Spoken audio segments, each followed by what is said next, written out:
asas da Luftwaffe.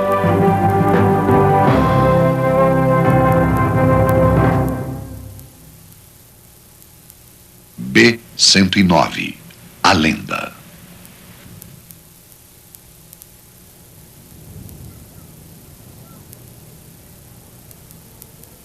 Hoje é só uma peça de museu. Conservado, parecendo novo, ele sobrevive ao regime que o criou. Já foi uma temida máquina de guerra que assustava a todos os que cruzavam os céus da Europa. Este talvez tenha sido o mais conhecido dos aviões da Segunda Guerra Mundial. O Messerschmitt 109. Foi sem dúvida a mais famosa aeronave da Luftwaffe.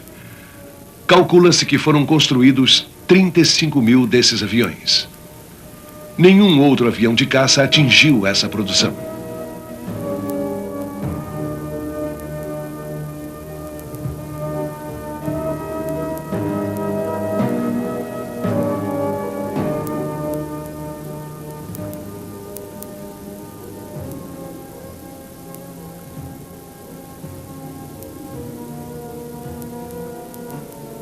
Talvez tenha sido o melhor caça da guerra. Foi seguramente a base do poderio aéreo nazista.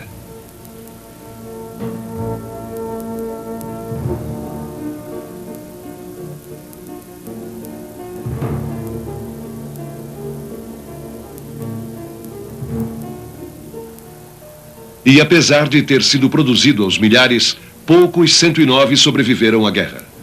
De fato, restou apenas um 109 fabricado na Alemanha. É uma lembrança de um passado agitado de bravura e morte.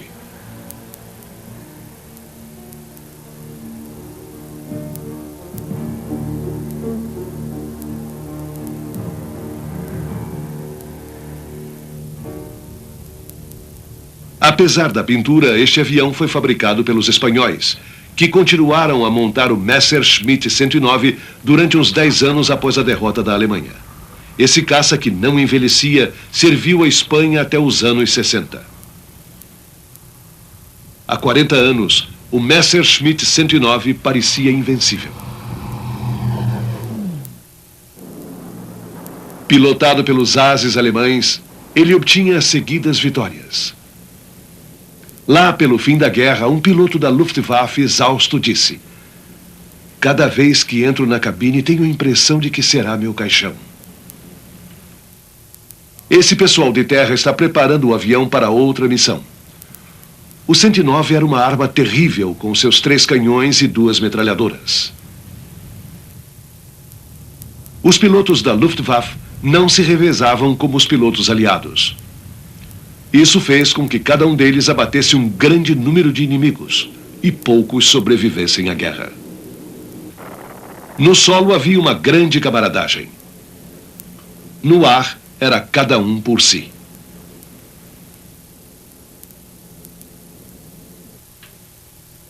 A Primeira Guerra Mundial evidencia os pilotos de caça.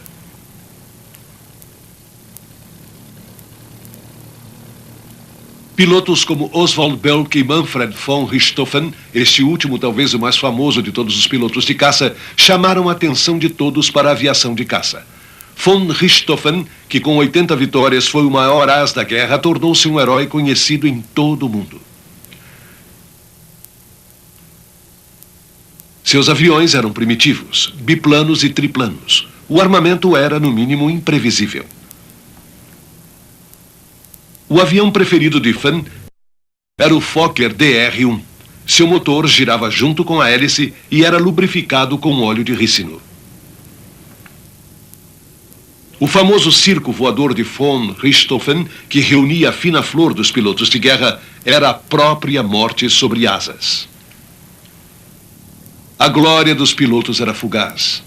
Cada piloto vivia em média apenas 6 semanas. Ninguém se preocupava com a segurança nem com o conforto dos pilotos. Paraquedas não eram recomendados porque baixavam o moral. Para sobreviver, os pilotos tinham que ter fé e confiar no destino. Oswald Belk, que ensinou von Richthofen a voar, morreu antes de completar 26 anos. Belk escolheu von Richthofen como um dos primeiros pilotos do circo voador.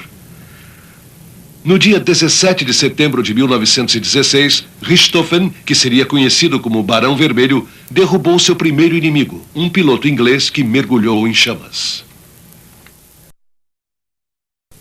Richthofen acabou caindo perto das trincheiras inglesas e foi enterrado pelo inimigo com honras militares. Um dos aprendizes de Belk era um rapaz com cara de anjo, bom piloto, que veio depois a ser o comandante da Luftwaffe. Era Hermann Göring, que, ao herdar o comando do circo voador quando morreu, tentou mudar a filosofia de combate implantada por Belk.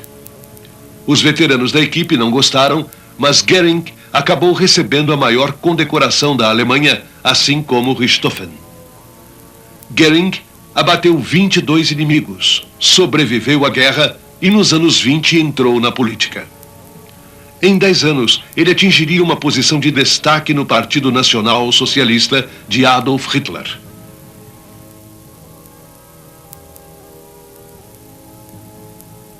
A invenção de Belk, o esquadrão de caça, ou Jasta, foi muito usada pela Força Aérea Imperial da Alemanha durante a Primeira Guerra Mundial. Esta Jasta de Fokkers D-7 era o máximo da tecnologia em 1918. No fim da Primeira Guerra Mundial, a sociedade alemã só podia esperar um futuro sombrio e incerto. Seu poderio militar destruído, sua infraestrutura política e econômica em ruínas. O povo alemão não tinha muitas esperanças. E o pior ainda estava para vir.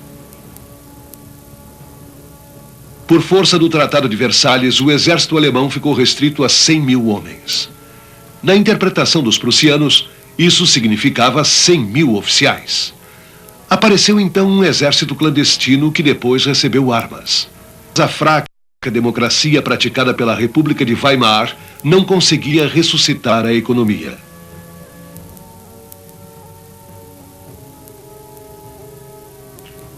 A população, desesperada, entregou-se a extremistas de direita.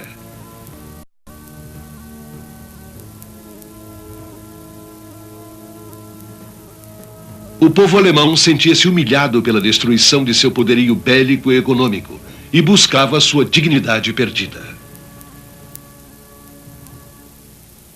O Tratado de Versalhes proibia que a Alemanha operasse aviões de guerra. Aos poucos, a aviação civil reapareceu e várias companhias se uniram para formar a Lufthansa.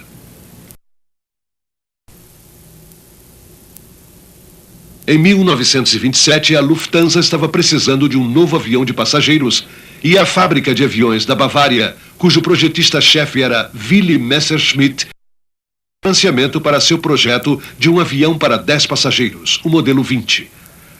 O único protótipo do modelo 20 sofreu um acidente. A Lufthansa exigiu a devolução do investimento. A fábrica da Bavária faliu. Para Willy Messerschmitt, essa tragédia trouxe uma oportunidade. Ele criou sua própria fábrica de aviões. Antes, porém, teve uma briga séria com o diretor da Lufthansa responsável pelo cancelamento do Projeto 20. Esse homem era Erhard Milch, um burocrata cuja fama era de conseguir que as coisas fossem feitas. Sua briga com Messerschmitt transformou-se numa disputa que durou dezenas de anos.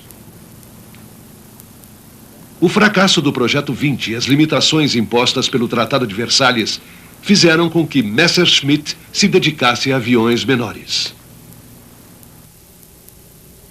Este é o M-21. Suas asas se dobravam para economizar espaço no hangar. O forte de Messerschmitt era a criatividade.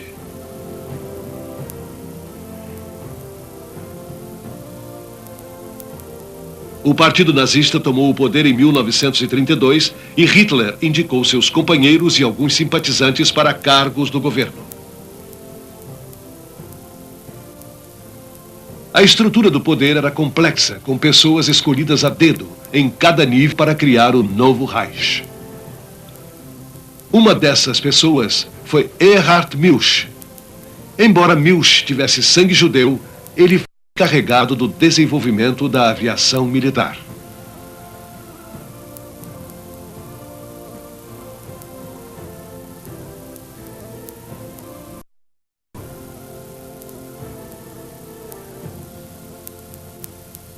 Talvez para esquecer os fracassos, os nazistas mudaram o nome da Força Aérea Alemã para Luftwaffe.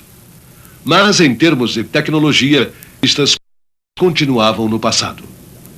Começaram com Pfalz D-12, um biplano que foi um dos primeiros caças de fuselagem metálica. Caças biplanos de características modernas encheram os céus da Alemanha. Um dos símbolos da nova Luftwaffe foi o Heinkel HE-61. Mas ele também já estava obsoleto e em 1934 a Luftwaffe começou a procurar um caça realmente moderno. Um dos primeiros candidatos foi o Arrado-80, um monoplano de linhas aerodinâmicas. Sua cabine era aberta e tinha trem de pouso fixo. Era muito pesado e nunca entrou em produção.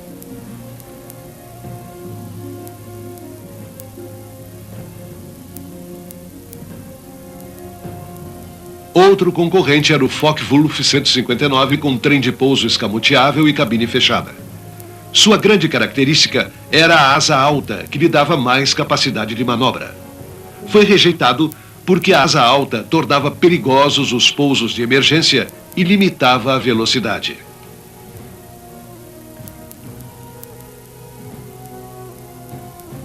O candidato mais forte era o Heinkel 112. O trem se retraía e a cabine era aberta. O avião era pesado demais. Pior ainda, suas asas eram de construção complexa e absurdamente caras. Aos poucos, Heinkel tentou retirar peso do avião e chegou a construir o modelo 110, bem mais leve. Nenhum deles entrou em produção.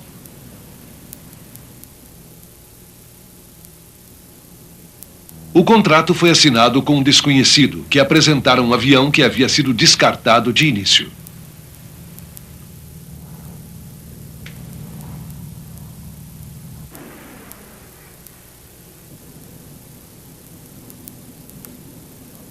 A briga entre Messerschmitt e o agora Marechal Milch havia alijado a companhia de Messerschmitt das concorrências militares.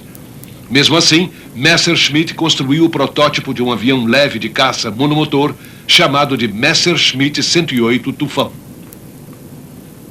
Com trem escamoteável, o projeto do 108 era simples e elegante. Tinha um excelente desempenho e uma cabine ampla e confortável, rara naqueles tempos.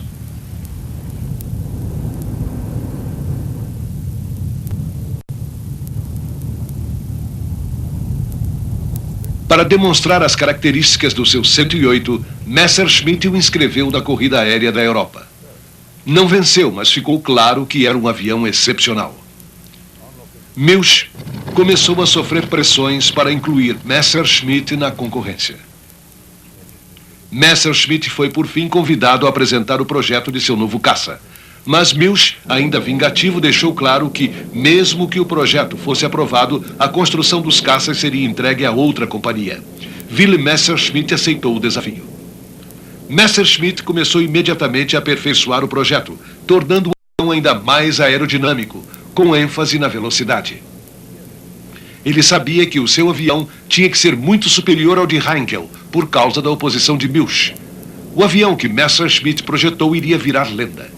Foi-lhe dado o número 109. Era um monoplano de asa baixa, trem retrátil e cabine fechada. Acima de tudo, sua fabricação era muito mais simples do que a do 112. O que também ajudou Messerschmitt foi o fato de a espionagem alemã ter descoberto em 1936 que os ingleses estavam desenvolvendo um avião com características semelhantes, o Spitfire. O Messerschmitt 109 continha inúmeras novidades. Era um avião destinado a voar para a imortalidade durante a Batalha da Inglaterra. A pequena distância entre as rodas do trem principal fazia com que o impacto da aterrissagem fosse suportado pela fuselagem, não pelas asas. O canhão que atirava pelo meio da hélice fazia do 109 uma arma mortífera de alta precisão. Suas asas eram leves e podiam ser substituídas rapidamente. Quando colocadas ao lado da fuselagem, o conjunto tomava pouco espaço e era facilmente transportável por ferrovia ou rodovia.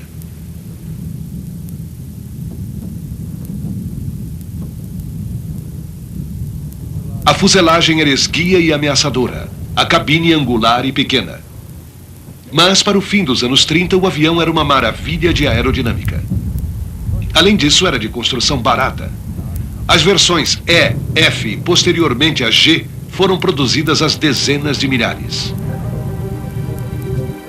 A prova de fogo do modelo E, ou E-1000, como os pilotos alemães o chamavam, foi na Guerra Civil Espanhola.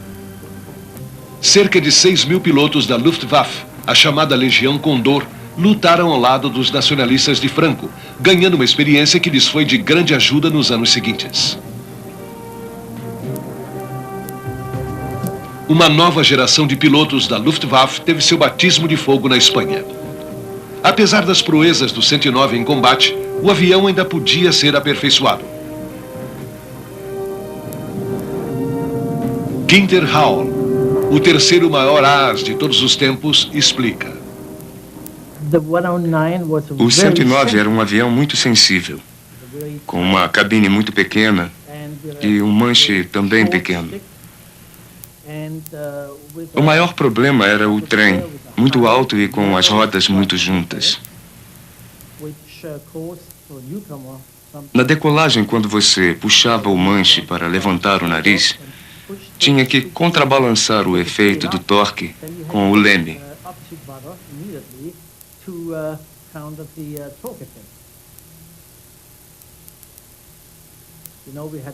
A cabine era esquisita e atrás da sua cabeça havia uma chapa de aço para evitar que você fosse atingido, mas também impedia a visão traseira.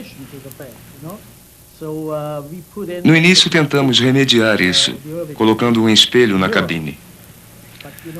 Mas a vibração não deixava que se visse nada no espelho. E se desse para ver, já era hora de abandonar o avião, porque ele estava colado em você.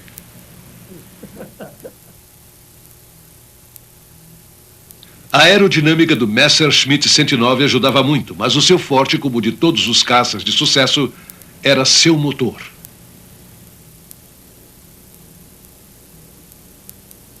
A maioria dos 109 foi equipada com o motor Daimler-Benz 600. Ainda é possível ver uma dessas maravilhas mecânicas restaurada pela equipe Messerschmitt no Museu Imperial de Guerra em Duxford. Ian Mason, da equipe, explica. Este é um motor Daimler-Benz DB605A de um Messerschmitt Bf-109G. É um V12 convencional, com a diferença de que era invertido. Os motores Merlin ingleses ou Ellison americanos eram todos em V, com carburadores no centro. Os alemães viraram o motor de cabeça para baixo e substituíram o carburador por uma bomba de injeção direta, o que permite que o motor responda com muito mais rapidez na aceleração. Isso também evitava problemas de aceleração negativa, o que foi muito importante durante a Batalha da Inglaterra. A Rolls-Royce, ao inspecionar um desses motores, ficou impressionada com suas características.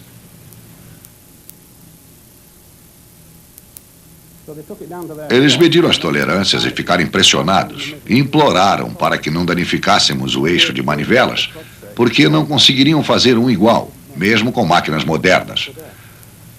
Fabricar 100.000 desses motores dentro dessas tolerâncias nos anos 40 foi uma incrível proeza da indústria alemã. A precisão da engenharia alemã era famosa. E os Daimler-Benz 600 confirmam essa fama. O motor parecia ter sido feito para a fuselagem do 109 e podia ser trocado em poucas horas, mandando Messerschmitt de volta a combate na metade do tempo exigido para um Spitfire. O projeto de Messerschmitt mostra sua qualidade quando comparado com outros aviões da época. A Força Aérea Italiana, que já tinha sido a melhor da Europa, operava os Mach 200, que, pouco potentes e de armamento leve, pareciam totalmente obsoletos perante os 109. Os Mach 200 receberam depois os motores Daimler-Benz 600. Seu número passou a ser 202 e, apesar da potência, não chegavam aos pés do 109.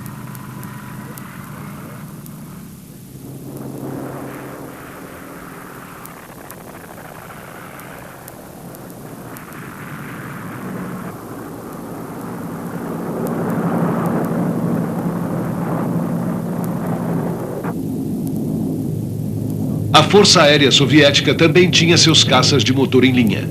Os primeiros modelos dos MiG ainda estavam sendo testados em 1939. Quando entraram em operação, eram facilmente abatidos por um piloto experiente a bordo de um 109. Os Estados Unidos também operavam monomotores. O Bell P-39 Air Cobra tinha um canhão que atirava pelo cone do nariz como o 109. Mas o motor ficava atrás do piloto e um longo eixo era usado para transmitir rotação à hélice. A porta da cabine parecia a porta de um carro.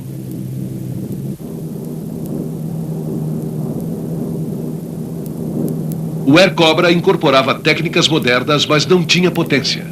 Era um avião com limitações, mas estava disponível.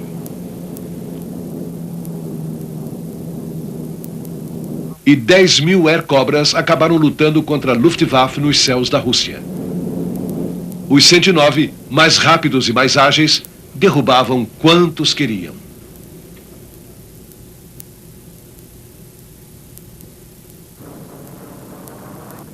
Outro avião em produção na América em 1939 era o P-40. Seu motor era um Ellison, parecido com os dos Air Cobras.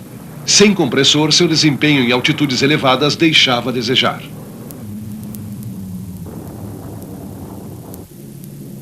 O melhor caça francês era o Devoitin D-520. Quando se iniciou sua produção, os alemães já estavam à porta e, de qualquer forma, os 109 eram bem superiores. A RAF, em 1939, tinha 2 caças prontos para o combate, ambos excelentes. O Hawker Hurricane e o Supermarine Spitfire. O Spitfire enfrentou com sucesso a Luftwaffe de Goering, desafiando os 109. Os 2 aviões ingleses utilizavam o motor Rolls-Royce Merlin. O Hurricane era mais lento, mas tinha maior raio de ação. O Spitfire era muito mais rápido e ágil do que o 109, mas perdia em altitude máxima e ângulo de mergulho. Estava tudo pronto para um combate aéreo de características inéditas. No dia 1º de setembro de 1939, a Alemanha atacou. Mais de 200 Messerschmitt Bf-109 lançaram-se sobre a Polônia num ataque de surpresa. Os melhores pilotos utilizando o melhor caça da época. Com experiência ganha na Espanha, os pilotos da Luftwaffe arrasaram a Polônia.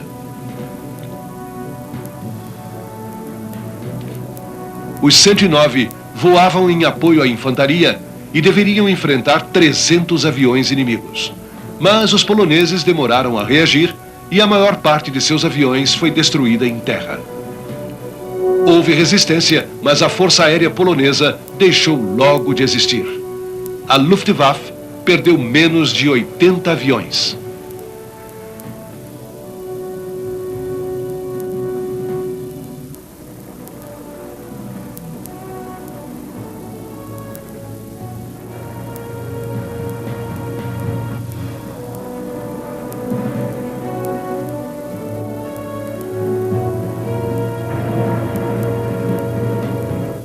A história se repetiu por toda a Europa. Os exércitos alemães varreram a Noruega, a Holanda, a Bélgica e a França. O 109 dava cobertura a todos os ataques, garantindo a superioridade aérea. Em junho de 1940, a Força Expedicionária Inglesa, que havia sido enviada em auxílio dos franceses, foi encurralada em Dunkerque. A histórica retirada através do Canal da Mancha salvou 350.000 soldados, mas teve um preço alto. 44.000 ingleses e franceses foram mortos ou capturados. Os 109 reinaram sobre as praias.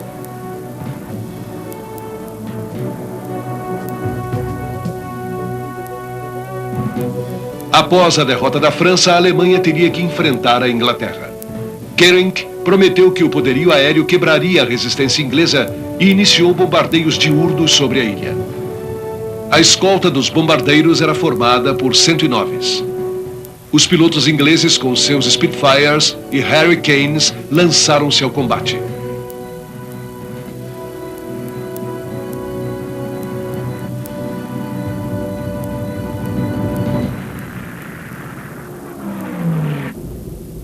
Hitler disse: Eu antevejo a derrota de um grande império. Esse otimismo não escondia o grave defeito dos 109. Seu raio de ação de apenas 660 quilômetros só permitia a seus pilotos 20 minutos de sobrevoo sobre a Inglaterra. Certa vez, de 12 109s que retornavam de missão, 7 caíram no Canal da Mancha e 5 fizeram pouso de emergência nas praias francesas. Os ingleses tinham muito mais Hurricanes do que Spitfires, mas logo aprenderam a usar os Hurricanes mais lentos contra os bombardeiros, enquanto os Spitfires mantinham os 109s ocupados e gastavam seu precioso combustível.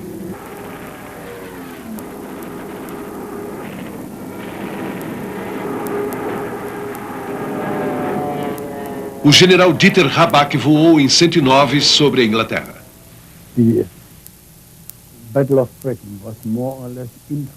O alto comando alemão influenciou muito a Batalha da Inglaterra e não pudemos fazer o que queríamos.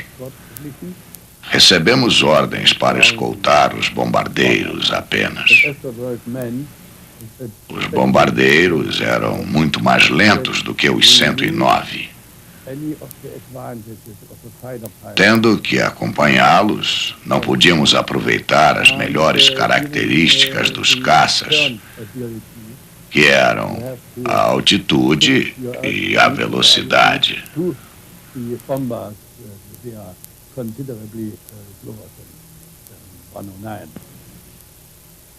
Os 109 realmente não tinham sido projetados para escoltar bombardeiros.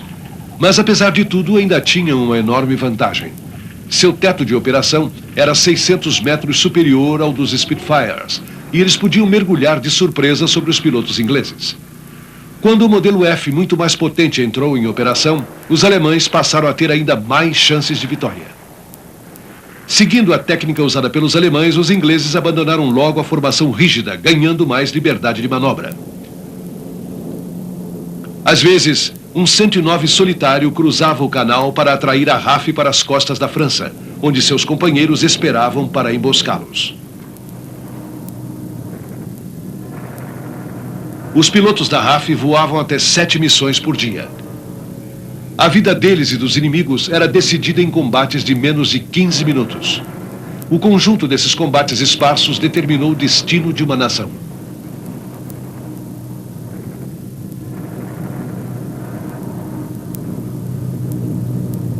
Os pilotos alemães sempre disseram que os Spitfires eram mais ágeis, mas os ingleses que voaram 109s capturados acharam que os dois aviões eram comparáveis. O general Dieter Habach era mais que um piloto.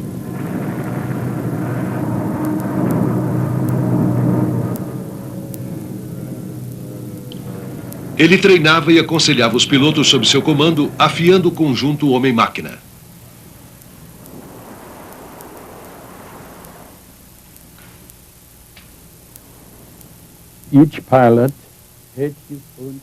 Cada piloto tinha o seu próprio avião e só voava em outro em casos excepcionais. Com o avião vinha um mecânico-chefe e outro mecânico. Nós formávamos grupos de 4 aviões que chamávamos de enxame.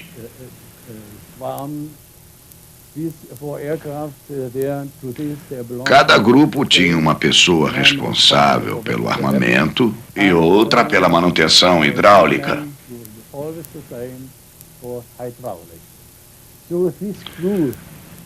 Então, cada grupo era formado por 4 aviões, 4 pilotos e o pessoal de terra, que era responsável pelo desempenho dos aviões e ficava esperando pela volta dos pilotos. O homem que voava neste avião teve grande sucesso. Além de ótimo piloto de caça, ele tinha qualidades de liderança que ficaram claras desde a Guerra Civil Espanhola. Por fim, ele chegou a comandante-geral da aviação de caça. Werner Molders era o ídolo dos pilotos mais jovens. Molders era subordinado diretamente a Goering e procurava ficar sempre perto de seus liderados. Era muito católico e confessava que sentia medo antes do combate. Ele foi mais piloto do que general e lembrava Richthofen.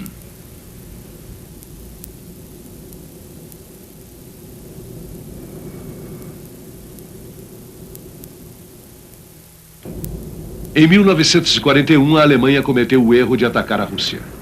Retornando da frente de combate longe das armas inimigas, o avião que transportava Mulders sofreu um acidente.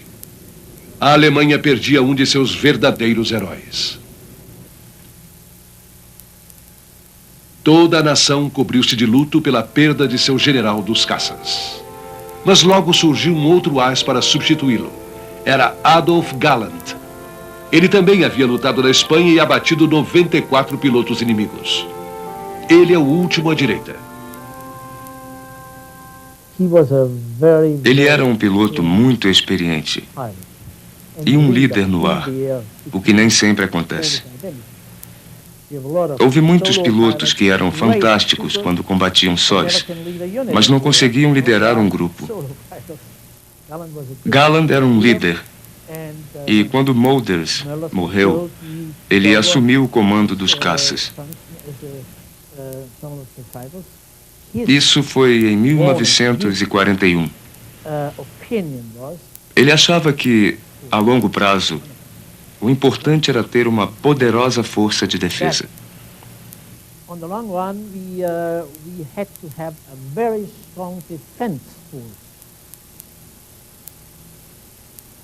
A prioridade de Hitler, no entanto, sempre foi ter uma forte força de ataque. E logo apareceram planos para substituir os 109s pelos Focke-Wulf 190, que alguns consideram como o caça alemão mais versátil da guerra. Os 109 e os 190 voaram lado a lado na cruel frente russa. As condições exigiam o máximo das máquinas e dos homens.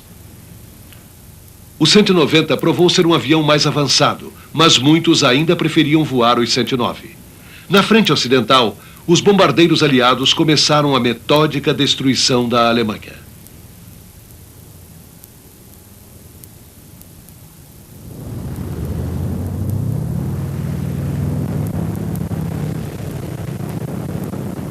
Não obstante, Hitler insistia em fabricar aviões ofensivos. Galland disse não. Precisamos de caças e mais caças. Ele estava certo, mas os caças não apareceram. Durante a primavera de 1944, muitos ases alemães como Hall foram transferidos para a frente ocidental para enfrentar os americanos que bombardeavam de dia. Àquela altura, a Força Aérea Americana já estava voando caças de maior raio de ação, mais velozes e bem armados, como o Republic P-47 Thunderbolt. Pela primeira vez, os caças americanos conseguiam escoltar seus bombardeiros até o coração do Terceiro Reich. Estava tudo pronto para que a aviação aliada fizesse o que Goering jurava que era impossível. Bombardeiros de longo alcance como o Consolidated Liberator e os Boeing P-17 faziam incursões diárias sobre a Alemanha protegidos por densa escolta. Os pilotos dos 109 tensos os aguardavam. Ficávamos na escuta dos rádios do 8º Esquadrão de Bombardeiros. Quando eles ligavam os rádios, ainda sobre a Inglaterra, procurávamos descobrir como seria aquele dia para nós. Soava o primeiro alarme, depois os alertas de 15 minutos, 10 minutos, 5 minutos, até que recebíamos a ordem para decolar.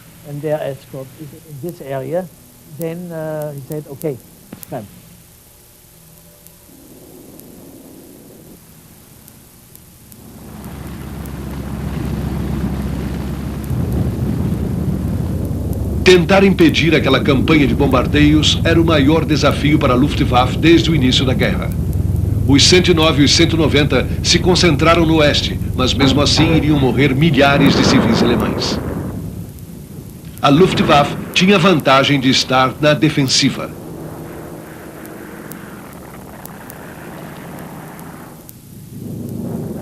Quando os caças alemães partiam para o ataque, os pilotos americanos já estavam há horas no ar.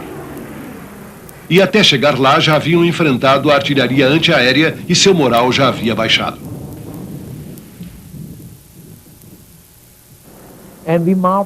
Estávamos voando ao norte de Frankfurt. Vimos o inimigo e mergulhamos direto sobre um grupo de P-47, a uns 2.500 metros de altitude. Acertei um que explodiu em chamas, depois outro. E aí eles me atacaram. Hoje eu sei que era a esquadrilha de Hepzenkis. 4 deles vieram em cima de mim, mergulharam atrás de mim. E quando eu saí do mergulho, raspando nas árvores, tinha perdido um dedo. O avião estava pegando fogo e eu disse: "Bem, é hora de parar."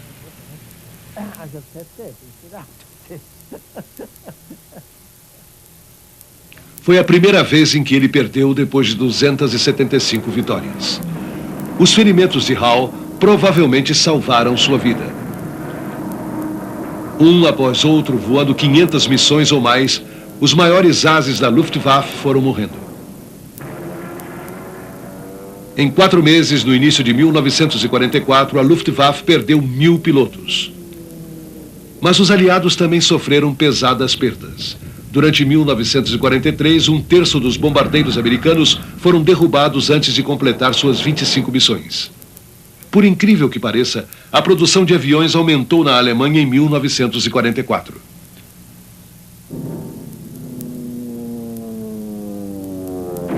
A escolta americana voltando das missões fazia terríveis estragos. O poder de fogo dos caças da 8ª Força Aérea impedia a operação das bases da Luftwaffe.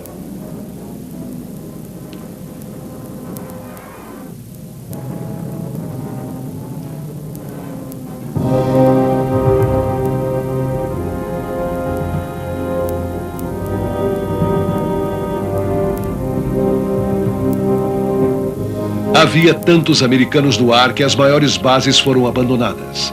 Já longe de ser a orgulhosa dominadora dos céus da Europa, a Luftwaffe começou a esconder seus aviões debaixo das árvores.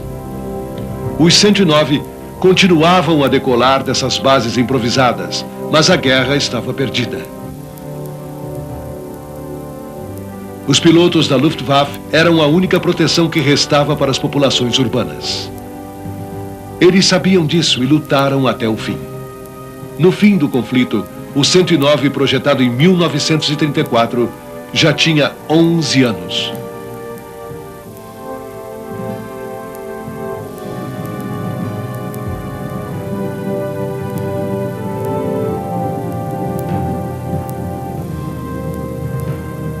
Os Messerschmitt 109 e os homens que os pilotaram honraram suas tradições perante forças muito superiores. Um piloto da Luftwaffe às vezes enfrentava sozinho 8 inimigos.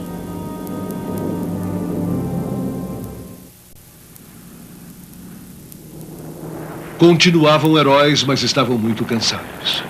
Já havia falta de peças e de combustível, mas os 109 continuavam a voar. Mesmo admitindo que os pilotos da Luftwaffe haviam derrubado muitos aviões de classe inferior na frente russa, seu número de vitórias superava em muito dos aliados, cuja média não passava de 30.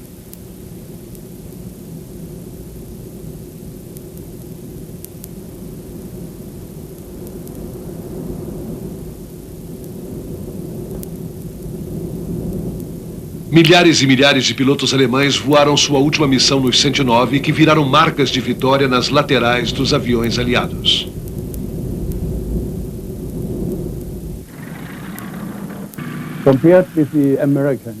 Os americanos normalmente voavam 50 missões. Voltavam para casa e, às vezes, voltavam para voar mais. Nós, os alemães, ou voávamos até o fim, ou éramos fuzilados. Eu voei mais de 1000 missões e abati 125 inimigos. Com o colapso da Alemanha nazista, a guerra aérea de repente cessou. Em janeiro de 1945, só restavam cerca de 1.109. No fim da guerra, menos de 500 estavam em condições de voo.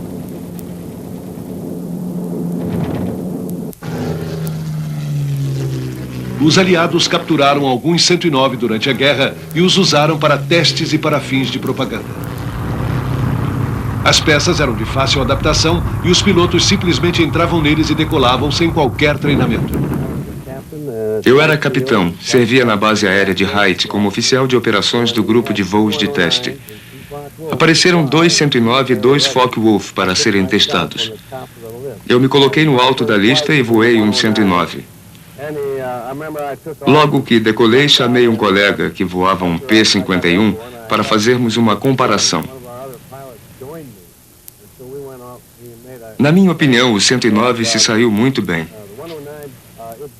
O leme se comportava bem, mas o forte eram os profundores, muito melhores do que os dos P-51 ou dos Spitfires.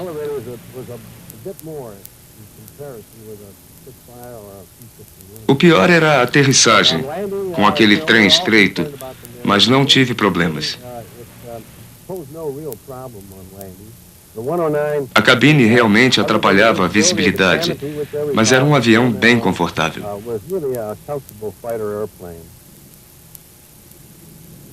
Poucos 109 sobreviveram à guerra. Alguns são do modelo Hispano, fabricados na Espanha.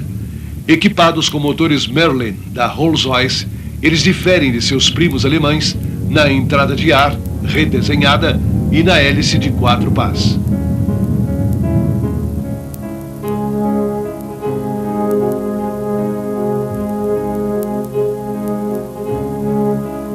Há poucos 109 originais que são considerados preciosas peças de museu.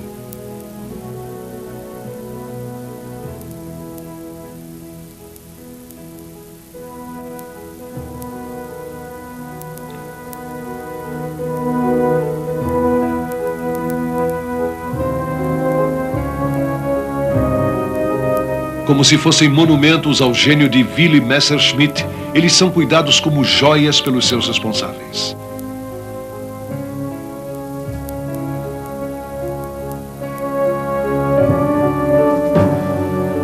Máquinas que no seu auge inspiravam medo e respeito são hoje curiosamente tratadas com imenso carinho.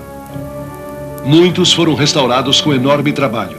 Cada peça, um pedaço de um mosaico que lembra uma era que passou.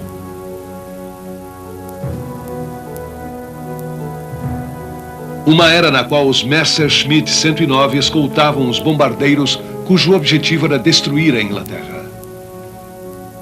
Nos últimos meses da guerra, os papéis se inverteram, com os 109 tentando sustar os bombardeios aliados. Nisso, eles falharam. E quase 500 mil civis morreram vítimas da chuva de bombas. O Marechal Milch lamenta que a única matéria-prima que não pode ser reposta seja o sangue humano.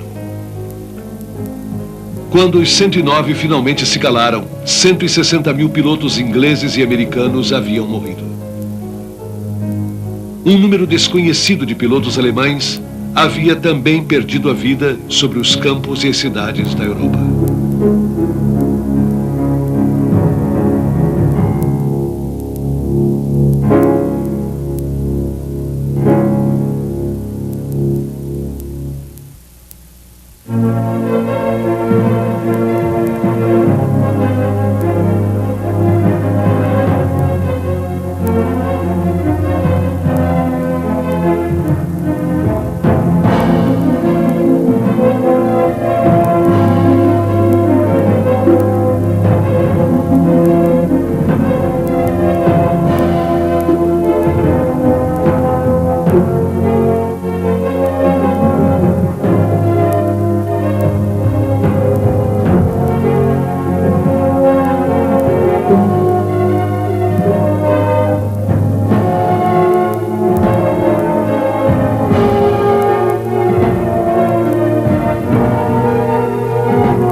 Sombra para os olhos